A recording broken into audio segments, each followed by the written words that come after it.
This is the new Logitech G RS-50, their latest direct drive wheel release. The perfect upgrade for gamers coming from the best-selling G923, but aren't quite ready for the G Pro. In this video, we are going to take a look at the full history of sim racing products from Logitech, where everything started 27 years ago with the first wheel they ever made. Time moves on, technology advances, direct drive in particular, All the way up to their latest product release. So the RS-50, everything that you'd expect from the Pro Wheel, but with a much more affordable price tag. Understanding how Logitech have pioneered technology for sim racers all over the world.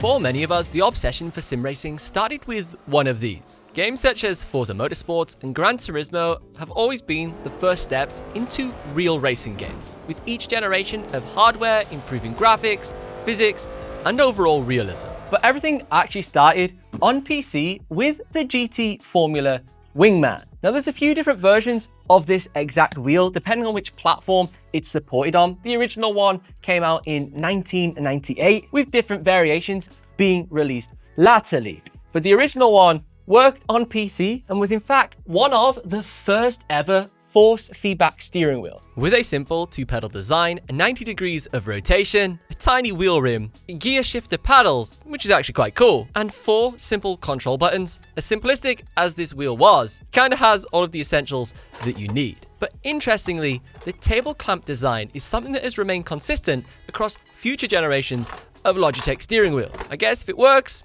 don't change it. The clamping system on the old systems was good and pretty straightforward. You know, this ability to just quickly undo a couple of knobs, slide it off, because of course not everyone wants a wheel permanently attached to the desk. They do other things. They play other styles of games. Desk use is a huge percentage of overall wheel use, and that's why we always make sure that we think about those people who are using on desk. As wheelbases have become more powerful with the introduction of direct drive, the Pro Series and the new Racing Series have had to change their table mounting methods. And the new generation of the RS-50 has a completely new table clamp design with a simple and much faster way of taking it on and off the desk whilst being way more secure. Now, it wasn't until the PS2 where sim racing really started to accelerate. Gran Turismo 3 and Gran Turismo 4 pushed video games into a whole new direction. And with that, it required even better hardware to enhance the simulation. Logitech capitalized on this shift in 2003 when they released the Driving Force Pro. This wheel completely changed the game. It was the first wheel that ever had 900 degrees of rotation, allowing you in titles like Gran Turismo 4 to actually get the full lock on the steering wheel within the car you were driving. Here's the old DFP, and you can hear the noise, and you can just, you can see the energy it takes to turn the wheel. Now we look to the new Driving Force GT wheel, and I can turn it with my fingertips. At the same time, the PC sim racing scene was heating up. Titles like Live for Speed, R Factor, and also iRacing demanded precision, and Logitech's answer was the G25. Logitech G25 Racing Wheel is pretty much the closest you're gonna get to having the race car in your home. With stainless steel paddle shifters, a gated 6-speed shifter, and a clutch pedal, the G25 pushed immersion far beyond anything any console player had experienced. Now for me personally, this is probably my all-time favorite Logitech steering wheel. The nostalgia of this thing is off scale. The G27 took everything awesome and perfect about the G25, but just enhanced it based off of customer feedback. They added more buttons on the wheel rim, made the overall operation quieter while it was rumbling and vibrating, and a little bit better detail within that force feedback, but also gave it next-gen compatibility for the PS3. PlayStation 3 launch. It marks a new era in gaming with lifelike graphics. Sony's PlayStation 3 uses new cutting-edge high-definition technology. As a kid, I watched countless YouTube videos on the G27 and asked for it for Christmas every single year. But I had to wait until the Xbox One and PS4 until I finally got one, which was the G29. But today, that childhood dream finally came true. I now have a G27. And that's what got me into sim racing, was the aspiration of that wheel. Surprisingly, it still works very well. You can use it on PC on a lot of modern titles. You do have to install some very old Logitech drivers and disable some Windows security features to enable this. But I had no issues from there using it in some of my favorite games like Euro Truck Simulator 2. And considering you can pick this up used for less than $100 now, it's kind of insane value. When I was a teenager, before I drove real cars, when I was actually a kid, I didn't really understand the importance of the pedals. I liked the fact you would have a linear brake because my brain could predict, oh, I only do 80%, and then that'll allow me to enter the corner like this. Yep, it's amazing how many people think brakes are for slowing the car down.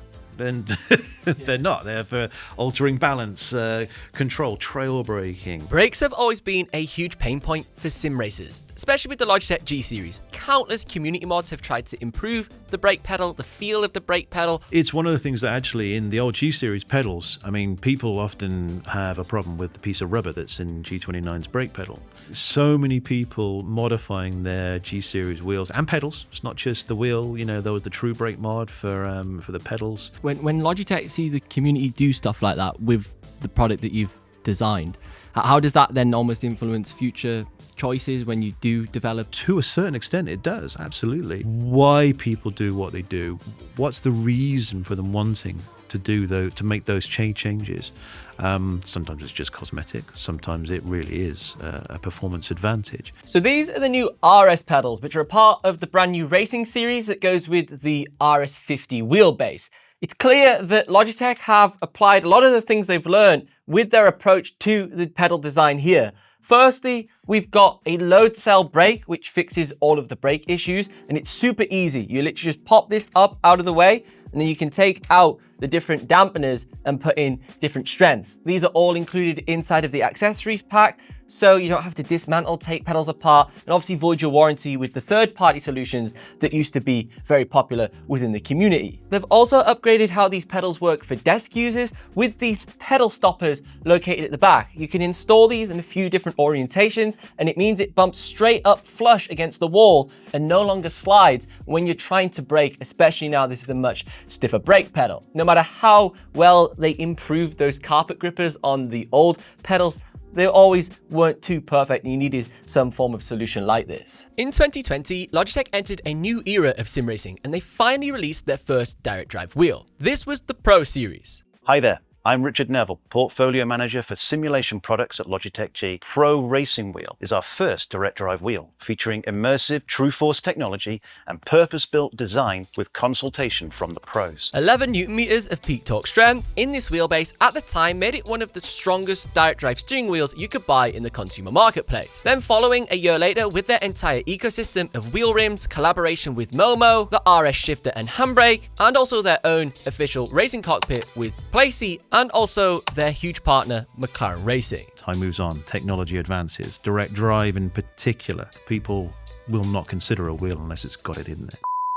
But there was a huge problem. Logitech had made the perfect product, but it was way too expensive for most gamers. $1,000 for a wheelbase, $350 for the pedal. Upgrading from something like the G923, which is an entry-level sim racing product, was a huge jump. And they needed to release a wheelbase that sat perfectly in the middle. So the RS-50 is going to be an 8 Newton meter direct drive wheel with trueforce. Everything that you'd expect from the Pro wheel, just with a few less Newton meters. And that's really the major difference, but with a much more affordable price tag.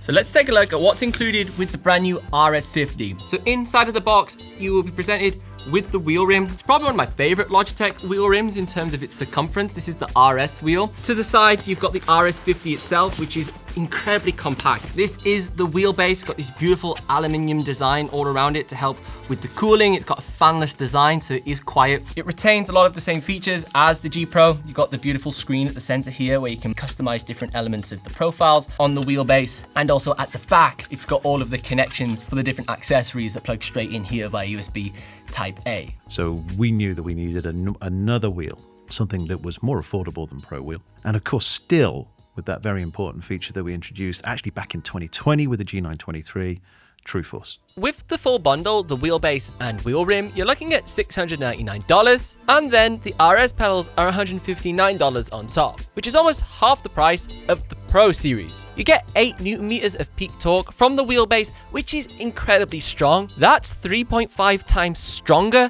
than the G923, an increase of 248%. With a beautiful compact design, it makes it easier to pack away after a gaming session. And it also has multi-platform support depending on which wheelbase you purchase. You can use the Universal Hub to get this to work on Xbox, PC, and also PlayStation. It's pretty clear that Logitech keep innovating and creating products that serve the sim racing community with exactly what they want, and also products that are built to last. Some of the wheels that we've used in today's video are 15, 20, 25 years old.